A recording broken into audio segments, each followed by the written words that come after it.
And I'm Alex Larson. Yeah, breaking news out of Moorhead this morning. Law enforcement and emergency crews still on the scene of a possible shooting that happened at an apartment complex early this morning. The Valley Today's Tatum Miller joining us live in Moorhead currently with the latest on what we know so far. Still an active scene as it's been unfolding all throughout our morning. Good morning, Tatum. What can you tell us now? Yeah, good morning, Alex, Ashlyn. Police are currently photographing the scene where Moorhead police were dispatched around 3 a.m. We're in the 900 block of 18th Street South here in Moorhead, where unconfirmed scanner traffic indicates a 32-year-old man was shot in the head in a parking lot. And then the shooter entered one of these apartment complexes behind me. Now, we just spoke to a few neighbors, and one of them says she witnessed the entire account from her bedroom window out of this apartment complex right here. Now, her window faces the parking lot that you can see behind me, which is the parking lot of the Kenwood Apartments, and that's currently taped off right now. A nice perimeter is set up, and it seems like the scene has definitely decreased in activity. When we first pulled up here, there were numerous officers, and they were telling us to stand as far back as the end of the street. Now, looking around, there's only about 2 officer cars here, but they are still actively investigating. That's all my update for you right now. I'm Tatum Miller for Valley News Live. Back to you at the studio. All right, thank you, Tatum, for keeping us updated throughout the morning. Again, still an active scene as you described. We can see the perimeter. We see the flashing lights right now. So again, thank you for all of the information this morning.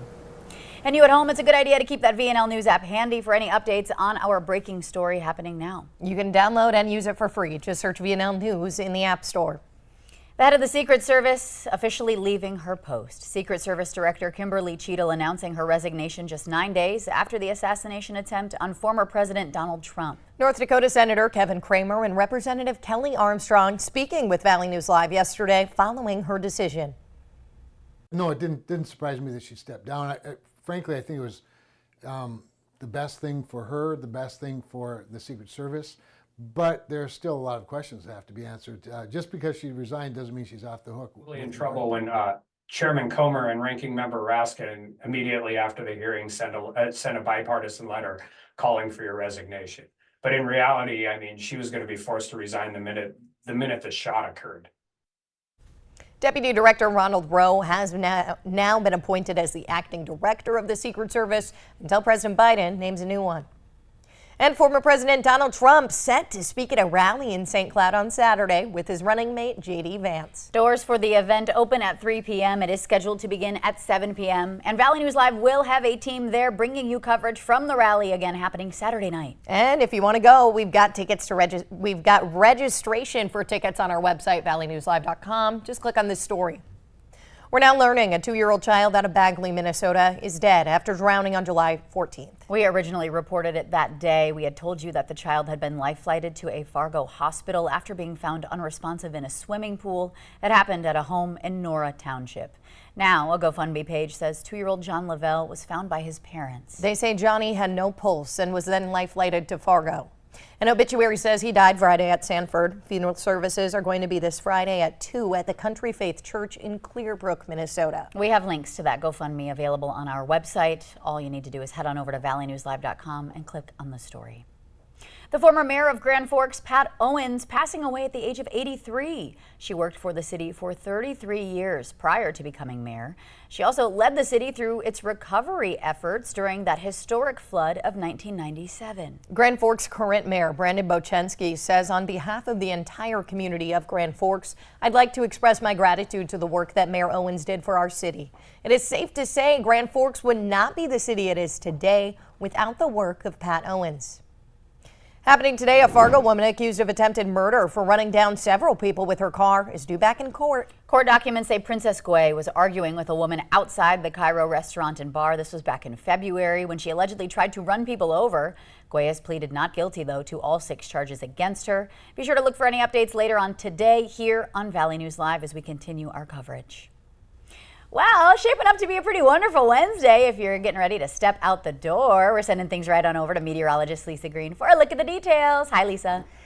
Good morning. Yes, beautiful out there. We do have still some of the smoke aloft, so some filtered sunshine right now, but at least at the surface, our air quality has improved greatly. A lot of us in that green or good category right now. That may not last all day, but it's nice to get that break this morning. The sunshine will last all day. We're looking at sun around the valley, a few clouds passing through around Bemidji, but most of us on that sunny side if you're not dealing with some fog. We're looking at temperatures into the 50s and 60s. Fargo's at 62. We're at 54. Cooler temperature in Bemidji, and wind is more southeast this morning. It turns more southerly as we head into tonight and gets stronger as that hot air starts to move in for the second half of the week. But today, still enjoying that break. Here's a look at that fog I was mentioning. Visibility reports coming in still at 0 in Cavalier. We're at a half mile in Grafton, a mile and a quarter in Cando for visibility, and Carrington is at a mile and a half. So a lot of us in eastern North Dakota experiencing some reduced visibility.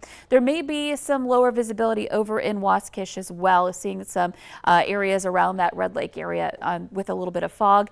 And then you see Lakes Country looking pretty good this morning. 10-mile visibility reports. It's the opposite situation out to the west, where in southeastern North Dakota, both Gwinner and Oaks are experiencing some dense fog with visibility at a quarter of a mile. So fog is our main factor, is the bottom line here this morning. We've got clear skies. Otherwise, no rain, of course, to show you here in the valley right now. So a good day to hit the pool here. Still warm, but not necessarily super hot either. Today we're going to see temperatures in the mid 70s to some mid 80s for Fargo, high of about 83 degrees. Expect some sunny skies. Now, we are getting a break from the rain. I want to take a look at our rain chances this week. Today and tomorrow, still enjoying that break. As we approach the weekend, those rain chances increase starting Friday night and continuing into the day Saturday and Sunday. But that may be in the evening hours. During the daytime hours, you see what's coming our way. The heat back into some mid 90s by Friday and into Saturday as well. And we keep things pretty hot heading into next week too. So a long stretch of hot weather coming our way. Nice. Feeling like summertime. Very much so. Yes, especially on Friday and Saturday as we soar into the mid 90s. Nice. You got it. Thank you, Lisa.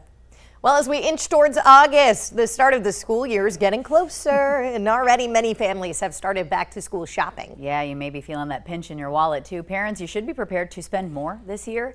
Jen Sullivan looking at how much exactly families are budgeting and spending and ways to hopefully score some deals.